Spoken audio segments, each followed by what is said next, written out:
네, 오늘 하나님께서 주시는 말씀은 신명기 8장 1절에서 10절까지의 말씀입니다.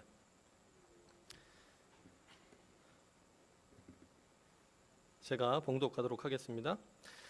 내가 오늘날 명하는 모든 명령을 너희는 지켜 행하라. 그리하면 너희가 살고 번성하고 여호와께서 너희의 열조에게 맹세하신 땅에 들어가서 그것을 얻으리라. 내 하나님 여호와께서 이 40년 동안에 너로 광야의 길을 걷게 하시는 것을 기억하라. 이는 너를 낮추시며 너를 시험하사 내 마음이 어떠한지 그 명령을 지키는지 아니 지키는지 알려 하심이라. 너를 낮추시며 너를 줄이게 하시며 또 너도 알지 못하며 내 열조도 알지 못하던 만나를 내게 먹이신 것은 사람이 떡으로만 사는 것이 아니요 여호와의 입에서 나오는 모든 말씀으로 사는 줄을 너로 알게 하려 하심이니라. 이 40년 동안에 너의 의복이 헤어지지 아니하였고 너의 발이 부르지 아니하였느니라. 너는 사람이 그 아들을 징계함 같이 내 하나님 여호와께서 너를 징계하시는 줄 마음에 생각하고 내 하나님 여호와의 명령을 지켜 그 도를 행하며 그를 경외할지니라.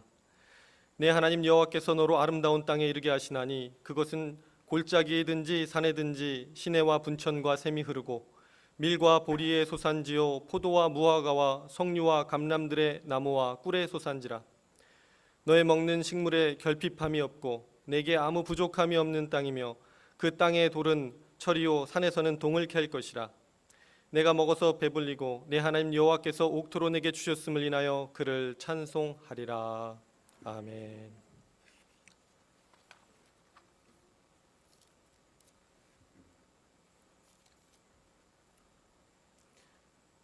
네, 반갑습니다. 제가 2년 전에도 우리 미시아나 한인교회를 방문했던 적이 있는데요. 기억하실지 모르시겠어요. 그래서 저한테는 상당히 친근한 교회가 바로 우리 미시아나 한인교회입니다. 다시 한번 말씀을 나눌 수 있는 기회를 주신 하나님께 영광을 올려드립니다.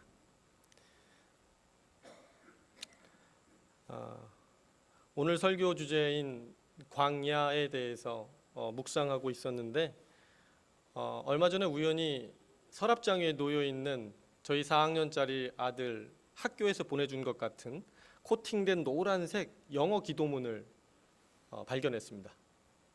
근데 거기에 이렇게 써 있었습니다. I know you have excellent plans for me. Please help me to be the person that you want me to be. 해석하면 하나님, 저는 당신이 저를 위한 놀라운 계획을 가지고 계시다는 것을 알고 있습니다. 부디 제가 당신께서 원하시는 그런 사람 될 수 있도록 도와주세요 하는 뜻이었습니다. 그런데 그때 제게 불현듯 떠오른 생각이 있었습니다. 야, 정말 아름다운 신앙 고백이다. 이거 한국에 있을 때도 많이 들어보던 그 유명한 문구가 영어로 표현하니까 또 이렇게 표현이 되는구나. 그런데 뒤따라 든 생각은 이랬습니다. 그런데 이게 참 좋은 신앙 고백이지만 이 문장을 잘못 이해하면 평생 하나님을 오해하고 하나님을 원망하면서 살 수 있겠구나. 그런데 반대로 이 문장을 잘 이해하면 평생 힘들고 어려운 삶 속에서도 하나님께 감사하며 살 수 있겠구나. 그런 생각이 들었습니다. 왜냐하면 보통 우리들이 이야기를 나눌 때 하나님께서 당신을 향한 놀라운 계획을 가지고 계십니다 라는 이야기를 들으면 보통 사람들은 하나님의 은혜로 이루어질 자신의 장밋빛 미래에 대해서 생각을 하지 그 속에 그 핵심부에 광야 프로젝트가 포함되어 있다는 사실에 대해서 생각하는 분들, 눈치채는 분들은 거의 드물기 때문입니다. 그래서 만약 하나님의 저와 여러분을 향한 이 놀라운 계획의 중대한 부분에 있어서 저희가 하나님께 기대하는 것과 하나님께서 목적하시는 것이 핀트가 맞지 않아서 일치하지 않는다면 평생 저희들의 신앙생활은 불평과 원망이 될 것이 불보듯 뻔합니다. 왜냐하면 저희는 그 말을 들을 때 화려하고 풍족한 가나안을 꿈꾸지만 하나님께서는 그 풍족한 가나안을 주시기 이전에 자꾸 우리에게 광야를 허락하실 것이기 때문입니다. 오늘 말씀 7절에서 10절로도 보면 가나안 땅은 아주 아름다운 땅, 결핍이 없는 땅, 부족함이 없는 땅이라고 설명이 되고 있어요. 그러니 저희들은 얼마나 가나안이 좋습니까? 그런데 하나님께서 자꾸 광야를 만나게 하시니까 불평이 나오는 거예요. 그래서 이런 불평을 합니다. 하나님, 도대체 어떻게 된 겁니까? 하나님 믿으면 너와 내 집이 구원을 얻으리라 하시지 않으셨습니까? 그런데 이게 구원입니까? 하나님 믿으면 내 영혼이 잘됨 같이 내 범사가 잘되고 형통할 거라고 말씀하지 않으셨습니까? 그런데 이게 형통입니까? 지금 제 모습을 보세요. 그래서 여러분, 오늘 말씀을 잘 이해하시는 것이 너무나 중요합니다. 하나님께서는 분명히 약속하셨습니다. 너의 영혼이 잘됨 같이 내 범사가 잘되고 강건하고 형통할 것이다. 그런데 중요한 것은요, 저희가 종종 놓치는 것인데 순서가 있다는 겁니다. 너의 영혼이 잘 되는 게 먼저고 그것에 비례해서 너의 범사가 형통하게 될 것이다 라는 약속을 주셨습니다. 여러분, 커플들도 아름다운 신혼생활, 아름다운 가정생활 꿈꾸지만 그 전에 먼저 해야 되는 일이 있잖아요. 커플 간의 생각과 뜻과 마음이 맞는지 맞춰봐야 되잖아요. 또 친구 간에 동업을 할 때도 어떻습니까? 무조건 동업을 시작합니까? 그러지 않습니다. 사업 구상이나 계획이 서로 맞는지 맞춰보고 난 다음에 사업을 진행하잖아요. 하나님도 그렇습니다. 가나안 땅에 들여보내 주시지만은 그 가나안 땅에 들여보내기 전에 하나님과 동행하는 곳인데 정말 하나님과 생각과 뜻이 일치하는지 그렇지 않은지 먼저는 거룩한 백성을 빚으시는데 하나님은 관심이 있으신 겁니다. 그래서 언제나 하나님께서 너희들에게 복을 주겠다라고 말씀하실 때에는 영혼의 잘됨이 전제된 범사의 잘됨이라는 것을 기억하시기 바랍니다. 그렇다면 하나님께서 의도하시는 광야에서의 영혼의 잘됨이라는 것은 무엇일까요? 또 왜 꼭 광야여야만 합니까? 오늘 본문 신명기 말씀을 통해서 그러한 질문에 관해 말씀을 나누도록 하겠습니다. 성령 하나님께서 깨닫게 하시는 은혜가 충만하기를 주의 이름으로 축원합니다. 오늘 본문 말씀은 모세가 출애굽 이후 시내산을 거쳐 모압 평지에 도착한 출애굽 2세대들에게 가나안 정복에 앞서서 하나님께서 그들로 광야를 거치게 하신 목적과 이유, 그리고 하나님께서 베풀어 주신 은혜를 잊지 말 것을 당부하는 내용입니다. 먼저 모세는 왜 하나님께서 이스라엘 백성들로 광야를 거치게 하셨는지 그 이유와 목적에 대해서 다음과 같이 설명하고 있습니다. 2절입니다. 내 하나님 여호와께서 이 40년 동안에 너로 광야의 길을 걷게 하신 것을 기억하라. 이는 너를 낮추시며 너를 시험하사 내 마음이 어떠한지 그 명령을 지키는지 아니 지키는지 알려 하심이라. 첫째로 광야로 이끄시는 이유는 이스라엘 백성들을 낮추시기 위함이었다고 말씀하고 있습니다. 즉 이스라엘 백성들이 광야를 거쳐야만 했던 1차적인 이유는 이스라엘 백성들의 교만 때문이었다는 겁니다. 근데 여러분, 질문이 하나 있어요. 400년 동안 애굽에서 종살이를 했습니다. 정체성이 높았을까요? 낮았을까요? 바닥이었을 겁니다. 근데 그렇게 정체성이 낮은 사람에게 왜 하나님은 교만을 문제 삼으실까요? 교만할 거리가 남아 있었을까요? 이것을 이해하려면 성경이 말하는 교만이라고 하는 개념이 무엇인지를 정확히 이해하는 것이 필요합니다. 여러분, 성경이 말하는 교만이라는 것은 그냥 저는 아무것도 모릅니다. 저는 그냥 제가 해야 할 일을 했을 뿐입니다. 이렇게 겸손한 태도를 갖지 않는다고 해서 그것이 교만이 아닙니다. 성경이 말하는 교만은 하나님을 의지하지 않는, 하나님을 의존하지 않는 피조물의 모든 삶의 태도, 가리켜서 교만이라고 합니다. 즉 아무리 저는 부족한 사람입니다. 저는 아무것도 모릅니다. 이렇게 겸손을 나타내는 사람이라 할지라도 그 사람이 하나님 의지하지 않고 있으면, 그 중심에 하나님 의지하고 있지 않으면 하나님이 그것을 보고 계신다는 얘기인데, 그 마음의 자리를 가리켜서 교만이라고 하는 것입니다. 자신의 머리를 믿기 때문에요. 자신의 인맥을 믿고 있기 때문에요. 하나님보다 자신의 외모를, 하나님보다 자신이 가지고 있는 돈을, 하나님보다 자신의 가문을 더 의지하기 때문에 하나님을 예비한다고 말하고 있지만 사실은 하나님을 무시하고 있고 하나님을 업신여기고 있는 마음, 그 마음을 가리켜서 교만이라고 얘기하는 것입니다. 이런 말씀을 드리면요, 어떤 성도님들은 이렇게 말씀하세요. 목사님, 저는 가진 게 없습니다. 뭐 가진 게 있어야 교만도 하죠. 저는 교만할래야 교만할 건덕지가 없는 사람이에요. 저는 하나님 앞에서 누구보다 낮은 사람이에요. 근데 여러분 그거 아세요? 그런 분들이 가장 위험한 분들일 수 있다는 거. 그런 분들이 가장 교만한 분일 수 있다는 거. 티가 나는 교만은 크게 문제가 되지 않습니다. 목에 좀 힘이 들어가 있고 항상 이렇게 다니시는 분들은 자신도 알고 옆 사람도 알고 주님도 아세요. 그래서 때가 이름에 하나님께서 은혜 주시면, 하나님이 말씀으로 마음을 깨뜨리시면, 하나님 제가 교만했습니다, 한 방에 무너질 수 있고 한 방에 치유받을 수도 있는 게 겉으로 드러나는 교만인데, 저는 절대 그런 사람 아닙니다, 저는 절대 그럴 일이 없는 사람입니다 라는 마음이 있으면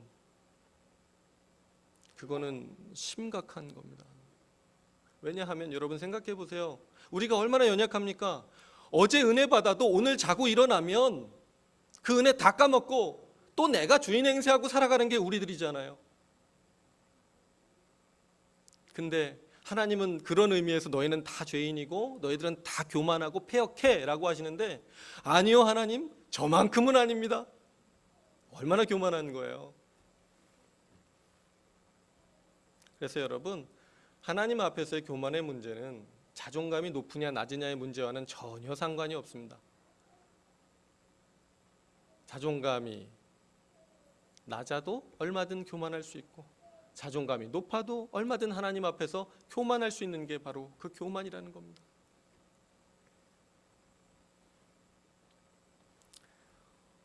흔히 이런 얘기 많이 사용하시기도 하고 듣기도 하시죠. 급하게 돈이 필요해서 친척이나 지인에게 전화를 걸었습니다. 근데 돈이 없대요. 나도 힘들어서 미안해. 그럴 때 어떻게 전화를 끊죠? 아이 뭘 미안해, 그럴 수도 있지, 그냥 기도나 좀 해줘, 좀 기도라도 좀 해줘.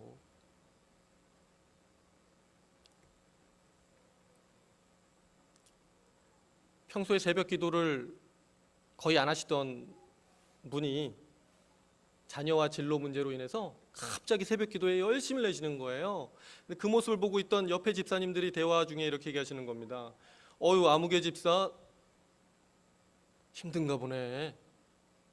아무개 집사 지푸라기라도 잡고 싶은가 봐. 여러분, 지금 제가 두 가지 말씀드렸는데 이 두 가지 상황에 있어서의 하나님 앞에서의 마음의 태도에 있어서의 공통점이 무엇입니까? 하나님을 지푸라기 정도로 여기고 있다는 사실이에요.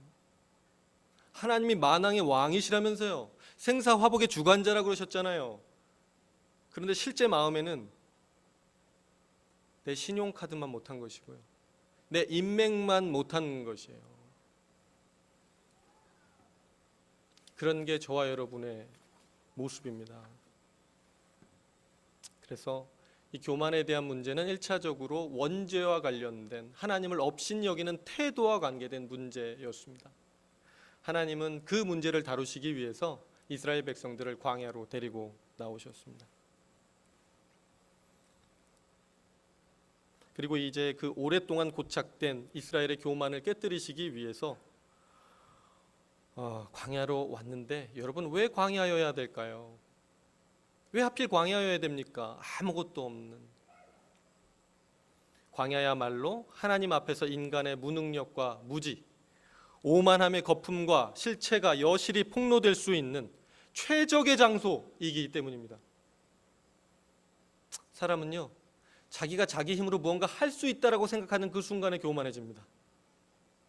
하나님 없어도 내가 가진 그 무엇 때문에 나 살 수 있어, 그렇게 생각하는 그 순간에 교만해지거든요. 근데 광야에는 그럴 수 있는 게 아무것도 없었습니다. 광야는 너무나 뜨거운 곳이고, 너무나 추운 곳이고, 너무나 외로운 곳이고, 너무나 무서운 곳이고, 정말 나 혼자밖에 없다라고 여겨지는 그 장소가 실제로 광야였습니다. 그런 곳에서 하나님께서는 이스라엘 백성들을 40년 동안 뺑뺑 돌게 하시면서 그들을 가르치셨어요. 그들을 낮추셨습니다. 여러분, 제가 얼마 전에 서부를 다녀올 기회가 있었습니다. 그런데 광야에 대해서 깨닫는 아주 귀중한 시간이었어요. 정말 재미난 광경을 하나 봤는데요. 장렬하는 태양빛 아래 모든 게 말라 있어요. 그래서 풀들도 조금밖에 없어요. 물도 없어요. 그런 허허 벌판을 자동차로 지나고 있었는데 그 벌판의 한 가운데에 작은 나무가 한 그루 있어요. 그래서 야, 신기하다. 저 넓은데 어떻게 정중앙에 딱 한 그루만 저렇게 나무가 있을까? 그런데 더 재밌는 거는 가까이 갔을 때예요. 가까이 갔는데 그 나무 밑에 뭐가 시꺼먼 것들이 뭔가 잔뜩 뭐가 있어요. 그래서 자세히 봤습니다. 뭐가 있나. 소들이요, 머리들은 다 바깥쪽으로 하고요, 엉덩이는 다 나무 기둥 쪽으로 해가지고 동그랗게 들어가서들 눈만 껌뻑껌뻑거리면서 거기서 그늘을 피하고 있는 거예요. 그 허허벌판에 걔네들이 거기밖에 갈 데가 더 있었겠어요. 우스꽝스럽기도 하고, 한편으로 야, 소 체면에 수치스럽다, 이런 생각이 들기도 하고. 그런데 잠시 후에 생각이 이어지면서 이런 생각이 들었습니다. 그러면 나라면 어땠을까? 만약에 지금 차가 지금 에어컨 잘 나고 잘 달리고 있으니까 문제가 아니지만, 만약에 이 차가 고장이 나면 여러분, 저 어떻게 될까요? 뭘 물어보세요? 저도 소들 속에 있겠죠. 엉덩이 넣고 막 소 흉내 내면서, 안 그러면 소들이 막 쫓아낼 거잖아요. 그죠? 그러면서 생각하겠죠? 야, 만물의 영장 타이틀이고 뭐고 지금 너나 나나 이 그늘 하나 없으면, 하나님이 요거 하나 없애시면 다 죽는 거다. 21세기를 이끌어가면 뭐하냐, 지금 다 죽게 생겼는데. 그때 생각했어요. 구름 기둥이 이거였구나. 하나님이 이렇게 이스라엘 백성들 낮추셨겠구나. 그리고 지금도 하나님은 현대를 살아가는 우리들의 높아진 마음을 그렇게 낮추시겠구나.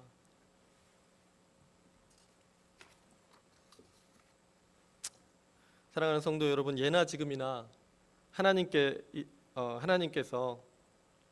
저와 여러분의 마음을 낮추어 주시는 그 일은요, 저희들의 신앙 여정에 있어서 무엇과도 바꿀 수 없는 너무나 중요한 일이 아닐 수 없습니다.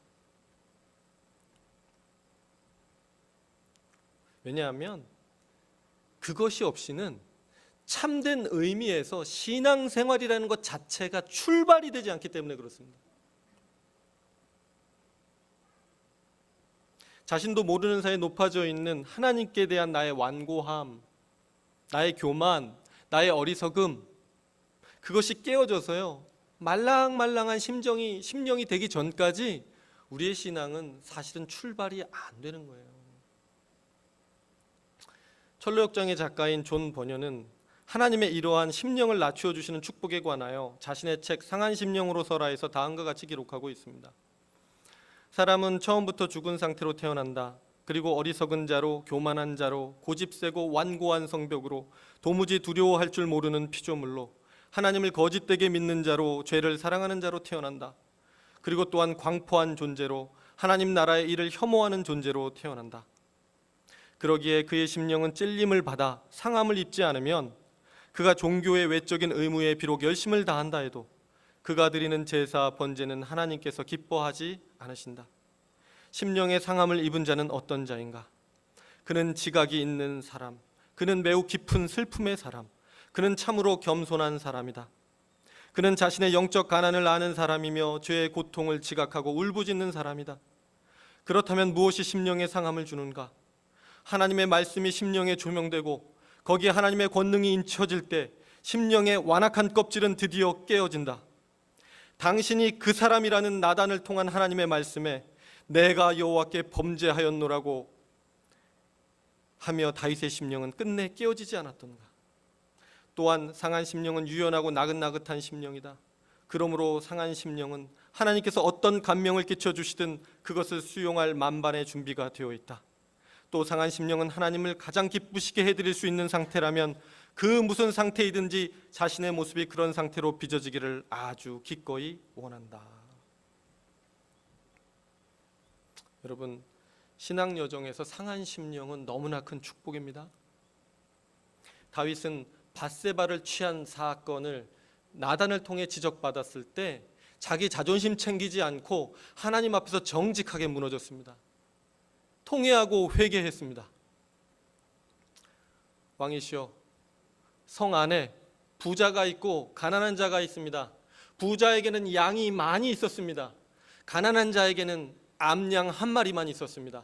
그런데 그 가난한 자는 그 암양 한 마리를 너무나 사랑했습니다. 그런데 어느 날 부자에게 손님이 찾아왔습니다. 그런데 그 부자가 자신들의 그 많은 양 중에 그 한 마리를 잡아서 그 손님을 대접한 것이 아니라 그 한 마리 암양밖에 없는 가난한 자의 그 암양을 잡아다가 그 손님을 대접했습니다. 왕이 보시기에는 그 자를 어떻게 하는 것이 합당하겠습니까?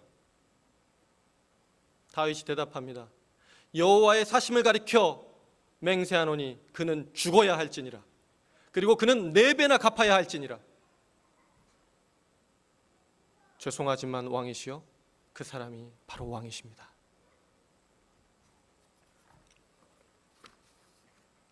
그때 다윗은 속절없이 무너졌습니다. 하나님의 사람을 통해 들려주신 하나님의 메시지에 다윗의 심령은 무너졌습니다. 많이 아팠겠죠. 많이 창피했겠죠.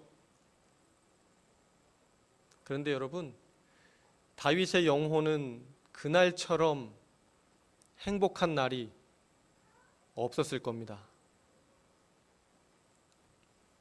여러분, 사람이 죄 짓고는 못 살거든요. 차라리 밝혀지더라도 회개하고 용서받고 하나님 앞서 그 문제 해결받는 게 축복이고 행복입니다. 왜냐하면 영혼은요, 우리 육체 말고 우리 영혼은요, 하나님과의 관계가 전부이기 때문이에요. 하나님과의 관계에 있어서 뭔가 문제가 있고 걸림이 있고 어려움이 있으면 우리 영혼은 그때 질식해요.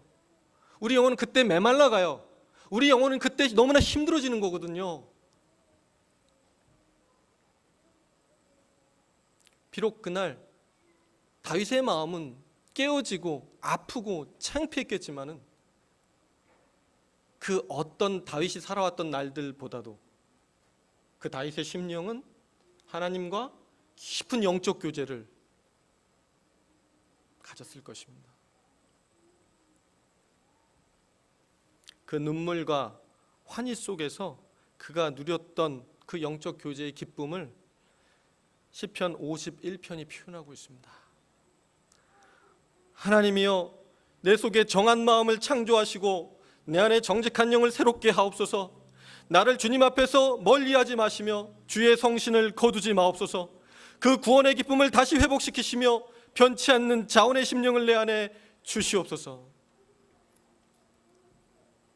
저는 저와 여러분이 광야를 지나는 동안에 다른 건 몰라도 이 심령이 깨어지는 상한 심령을 경험하는 이 은혜만큼은 놓치지 않는 저와 여러분이 되시기를 주님의 이름으로 축원합니다. 둘째로 오늘 본문은 우리의 심령을 낮추시고 비우시는 축복이 광야를 걷게 하신 이유의 전부와 끝이 아님을 말씀합니다. 3절과 4절 말씀입니다. 너를 낮추시며 너로 줄이게 하시며 또 너도 알지 못하며 내 열조도 알지 못하던 만나를 내게 먹이신 것은 사람이 떡으로만 사는 것이 아니요 여호와의 입에서 나오는 모든 말씀으로 사는 줄을 너로 알게 하려 하심이니라. 이 40년 동안에 너의 의복이 헤어지지 아니하였고 내 발이 부르트지 아니하였느니라. 아멘. 하나님께서 광야를 거치게 하시는 최종적인 이유에 대해서 무엇이라고 말씀하십니까? 무엇이라고 말씀하시냐 하면 사람이 떡으로만 사는 것 아니고 하나님의 입에서 나오는 말씀으로 사는 존재라는 것 깨닫게 하시려고 그렇게 하신다는 겁니다. 그게 최종적인 목적이라는 거예요. 그런 겁니다. 우리 마음을 가난하게 만드신 이후에 우리 마음이 낮아지고 비워진 그 자리를 하나님 당신 자신으로 채워주시겠다는 거예요. 하나님과 소원해졌던, 하나님과 멀어졌던 우리의 관계를 다시 되돌리시고 돌이키시고 다시 그 만남의 자리로 인도하시겠다는 겁니다. 그래서 하나님께서 그렇게 인도하실 때에 우리 삶에 떡이 필요한 것 알지만 떡 문제가 너무나도 중요한 것 알지만 그 떡을 주시기도 하시고 걷어 가시기도 하시는 분, 그 주인 되시는 분 하나님이신 것 깨달아. 이제는 떡 붙잡고 살아가는 인생이 아니고 이제는 하나님 붙들고 가는 인생이라는 것 깨닫게 하시려고.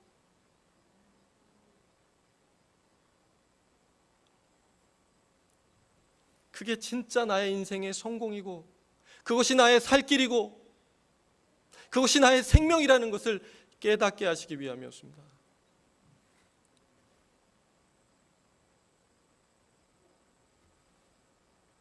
그래서 하나님께서 기도할 상황을 주세요. 기도할 수밖에 없는 상황으로 내모십니다. 그래서 우리가 기도하고 간구할 때 응답해 주세요. 해결해 주세요. 환경을 여시고 길을 열어주세요. 도저히 하나님이 아니고서는 하실 수 없는 그 일을 행하심으로 정말 하나님 살아계시구나. 진짜 하나님, 정말 하나님이 하시는 거구나. 정말 떡이 아니라 내가 의지할 대상은 여호와 하나님이구나. 그거 깨닫게 하시는 거예요. 오늘 본문은 그것을 이스라엘이 40년 광야 생활 동안에 의복이 헤어지지 않았고 발이 부르트지 않았다라고 표현하고 있는 겁니다. 이스라엘이 하나님께 구할 때마다 모든 것을 책임져 주셨다는 말씀이에요. 왜 이렇게 인도하실까요? 하나님은 우리가 돈, 떡 하면서 살기를 바라지 않으세요. 하나님은 우리가 하나님을 경외하고 하나님과 동행하고 하나님께 영광 돌리는 삶을 살기를 원하세요. 왜냐하면 그게 우리 인간의 본래 지음받은 품격이기 때문에 그렇습니다. 그것이 본래 우리를 창조하신 하나님의 목적이기 때문에 그렇습니다. 우리가 소나 말과 다른 이유는 여호와를 경외하고 여호와를 찬양하며 그분과 동행하는 삶을 살기 때문에 그렇습니다. 그래서 실제로 하나님께서 이스라엘 백성들을 교육시키신 과정을 보면 얼마나 흥미로운지 모릅니다, 여러분. 낮에는 찌는 듯이 덥고 밤에는 영하까지 내려가는 광야로 이끄신 후에 낮에는 구름기둥으로 밤에는 불기둥으로 보호하세요. 근데 이게 하루 이틀이 아니고 날마다 그렇게 하시니까 생각들이 어떻게 바뀌어갑니까? 아침에 출정을 나가려고 하면 또 하나님께서 구름기둥 띄워주셨네. 어두워지려고 하면 하나님께서 또 불기둥을 띄워주셨네. 그게 계속되면서 너무 덥지 않냐? 걱정 마. 오늘도 하나님께서 구름기둥 띄워주실 거야. 추워질라 그래. 걱정 말라니까. 오늘도 하나님께서 불기둥 띄워주실 거야. 근데 여러분, 뭐니 해도 클라이막스는 저는 개인적으로 만나와 메추라기라고 생각합니다. 여러분, 구름기둥은 상상이 가능하잖아요. 구름이 떠 있을 수 있잖아요. 그런데 어떻게 하늘 한복판에서 먹거리가 내려옵니까? 당장 배고파 죽겠는데 먹을 걸 구할 수가 없는데 어떻게 하늘에서 음식이 내려와요? 정말 이것은 결정적으로 하나님이세요. 이건 하나님이 아니고서 할 수 없는 일이라는 거예요. 눈이 내릴 수 있고 비가 내릴 수 있습니다. 그런데 어떻게 맛동산같이 생긴 그 동글동글한 그 먹거리가 내려와요? 우리 많은 여성 성도님들 하루 세끼 밥 짓는 거 힘드시죠? 탈출하고 싶으시잖아요. 근데 하나님이 메뉴만 얘기하면 하나님 오늘 점심은 피자 먹고 싶어요. 그래, 피자? 피자. 하나님 저녁은 좀 삼겹살 먹어서 좀 즐기고 싶어요. 그래? 삼겹살. 옛다. 얼마나 좋아요. 물론 여러분 좀 비약과 과장이 있어요. 그때 메뉴가 그렇게 다양하진 않았던 것 같아요. 그런데 하나님께서 이스라엘 백성들에게 그렇게 하셨다는 거예요. 아침에는 떡으로, 밤에는 고기 반찬으로. 애굽에서 가지고 나온 식량이 다 떨어졌을 때 얼마나 불안했겠어요. 여러분은 캠프만 1박 2일 나가보셔도 먹을 게 없어지고 그러면 심각한 상황이 되잖아요. 특히 서부 쪽에 가시면 마켓도 없고 정육점도 없어요. 더 심각하잖아요. 그런 상황일 때 모세에게 사람들이 탄원을 한 거예요. 모세요, 배고픕니다. 죽게 생겼습니다. 이러자고 우리를 데리고 나왔습니까? 걱정 마라. 하나님께 말씀드렸으니 곧 하나님께서 음식을 하늘에서 내려주실 거야. 장난하세요 지금? 그런데 진짜 내려오는 거예요.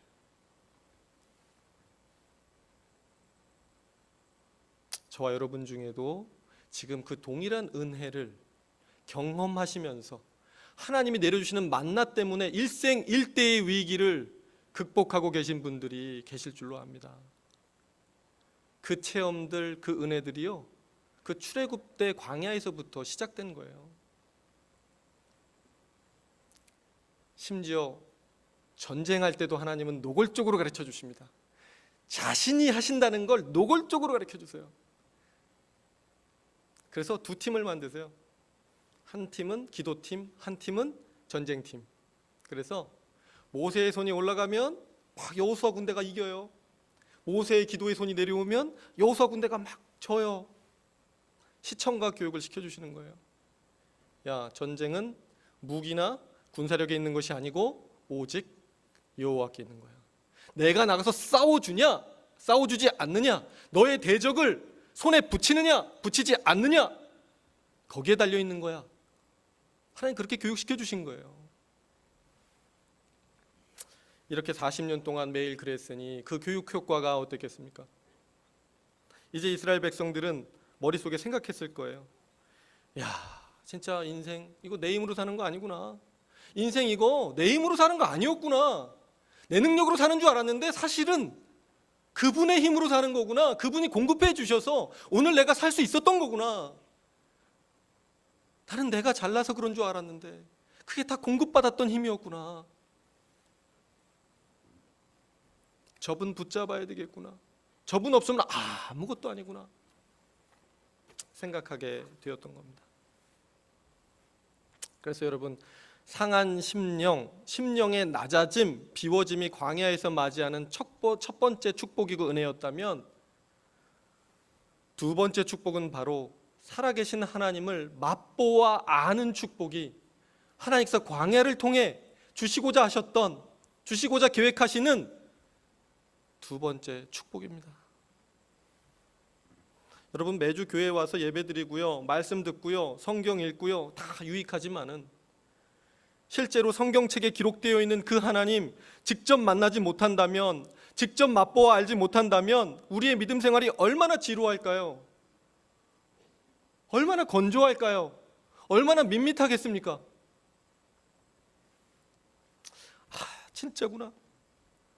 진짜 하나님 살아계시구나. 만나는 지금도 내리는구나.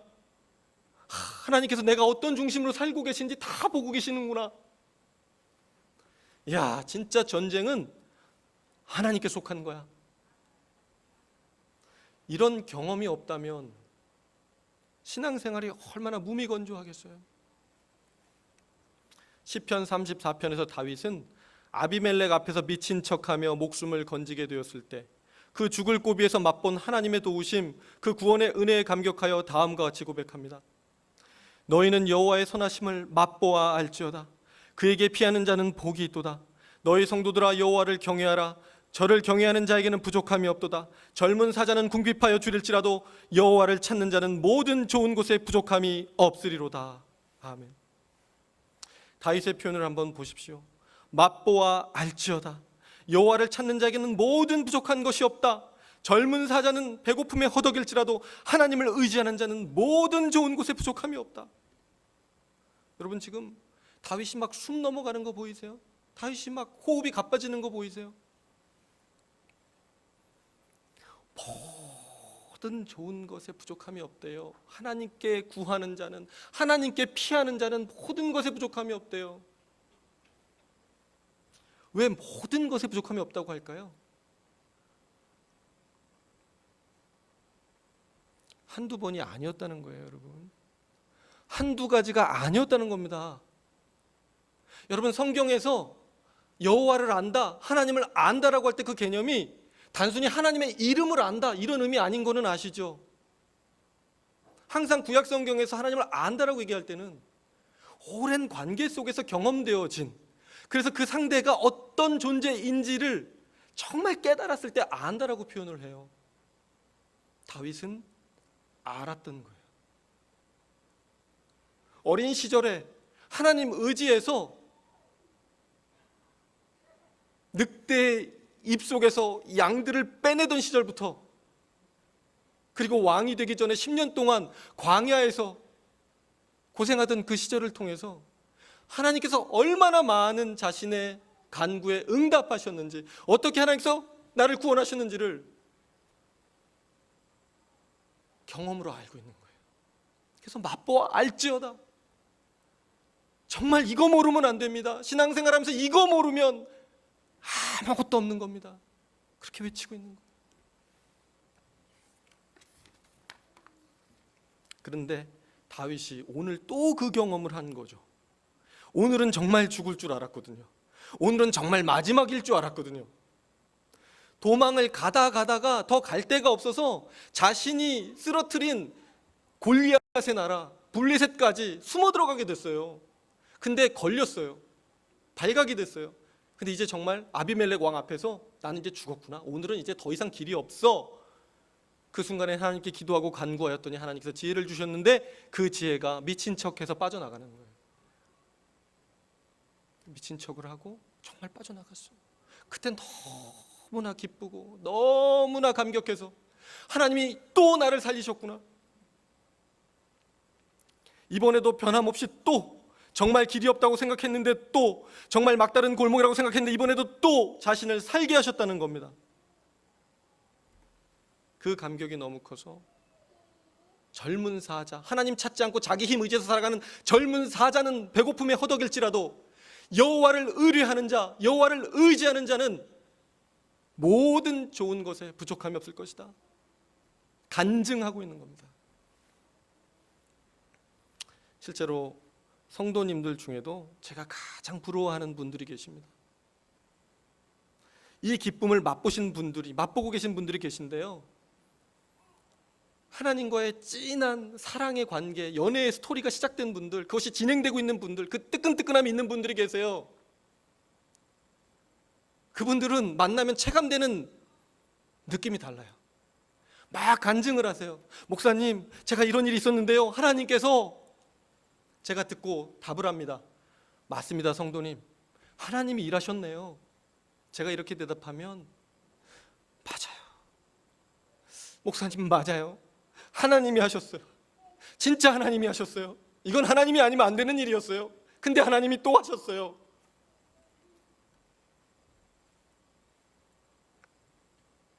어떤 분께는 제가 말씀드려요. 성도님, 지금 보니까 하나님이 성도님 깨우시는 것 같아요. 지금 보니까 하나님이 광야로 부르시는 것 같아요. 맞습니다, 목사님. 제가 좀 잘 나간다고, 제가 좀 일이 잘 된다고, 사업이 잘 풀린다고 제가 하나님 좀 멀리 했었거든요. 근데 자꾸 길이 막히고 어려운데 제 영혼이 알 것 같아요. 하나님이 저 부르시는 것 같아요. 하나님이 지금 저한테 말씀하시고 싶으신 게 있으신 것 같아요. 원래 삶이 어때야 되는지 그 중요한 것 알려주시려고 지금 저한테 노크하시는 것 같아요. 맞습니다, 목사님.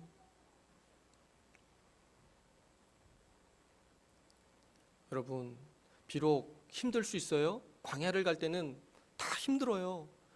광야 좋아할 사람은 아무도 없습니다.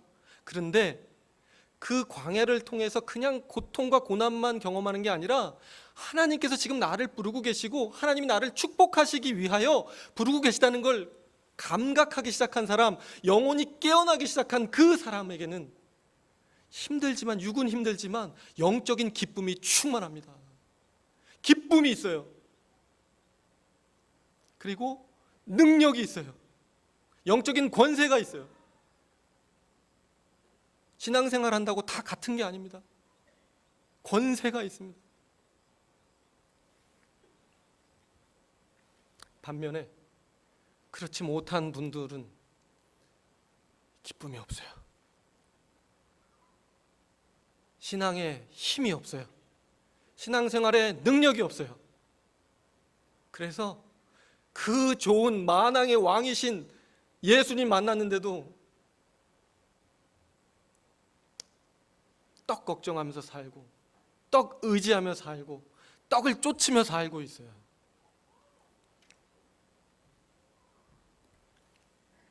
그래서 늘 떡을 두려워하면서 살 수밖에 없습니다. 여러분, 수영을 교실에서만 배운 사람이 수영할 수 있겠습니까? 여러분, 자전거를 책으로만 배운 사람이 자전거 탈 수 있겠습니까? 힘이 있겠어요? 능력이 있겠어요? 기쁨이 있겠습니까?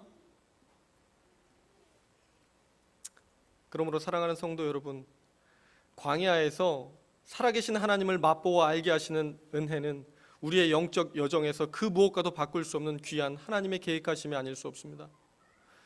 그것이 얼마나 우리 영혼을 살아나게 하는지, 생기 있게 하는지, 힘 있게 만드는지, 담대하게 하는지, 권세 있게 하는지 모릅니다. 그러므로 하나님을 온전히 의지하지 못해서 만난 게 광야라면, 그 비싼 광야라는 수업료를 지불했다면 다른 건 몰라도 하나님으로 채워지는 이 은혜, 하나님을 온전히 의지하게 되는 이 은혜, 이 맛보아 아는 축복만큼은 양보하지 않는 저와 여러분이 되시기를 주님의 이름으로 축원합니다. 말씀을 맺겠습니다. 오늘 말씀을 통해서 우리는 왜 하나님께서 가나안으로 가기 전에 반드시 광야를 먼저 허락하시는지에 대해서 살폈습니다. 그것을 허락하시는 그 아버지의 마음이 무엇인지를 보았습니다. 그 이유는 사람의 생명이 그 소유에 넉넉한 데 있지 않기 때문에 그렇습니다. 궁궐 같은 데 살아도 하나님과의 관계가 없으면 그 영혼은 죽은 것이기 때문에 그렇습니다. 가나안이 무슨 소용이 있습니까? 하나님이 그 마음속에 없는데요.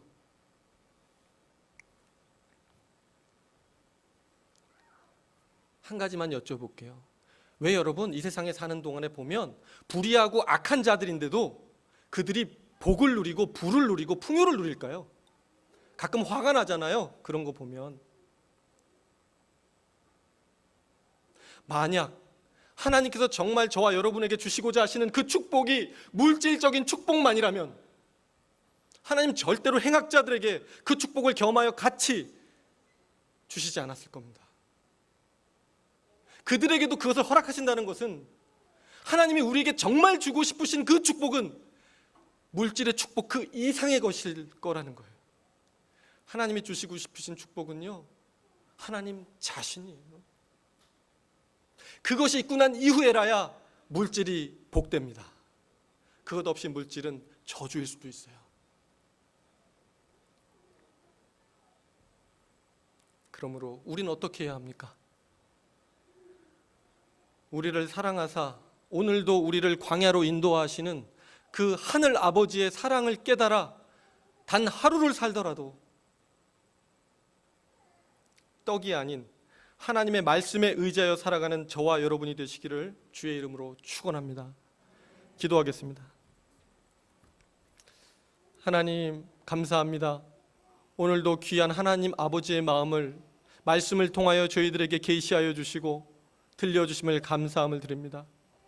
하나님, 저희는 예수 믿고도 왜 이렇게 삶이 어려운지, 왜 삶이 이렇게 힘겨운지 하나님을 원망하고 불평하고 그렇게 살았습니다. 그런데 하나님, 오늘 말씀을 통해서 하나님께서 그렇게 인도하시는 그것이 우리가 사생자가 아니라는, 우리가 하나님의 자녀가 맞다는, 하나님께서 정말 주시고자 하시는 그 복 주시기 위하여 우리에게 그렇게 인도하신다는 것 깨달아 알게 하심을 감사함을 드립니다. 힘든 날에도 하나님께 감사할 수 있는 조건 주셔서 감사합니다. 이전에는 장미꽃만 감사했는데 이제는 장미꽃에 있는 가시도 감사하겠습니다. 하나님, 이제는 하나님께서 주시는 것이면 무엇이든 감사하도록 하겠습니다. 그 마음 허락하여 주시옵소서. 인생길 가면서 다른 무엇보다 하나님, 상한 심령의 은혜 허락하여 주옵소서. 하나님, 하나님을 맛보아 아는 은혜 허락하여 주시옵소서. 우리 영혼이 깨어나기 원합니다. 살아있기 원합니다. 정말 살아계신 그 하나님 경험하기 원합니다. 만나의 주님을 경험하기 원합니다.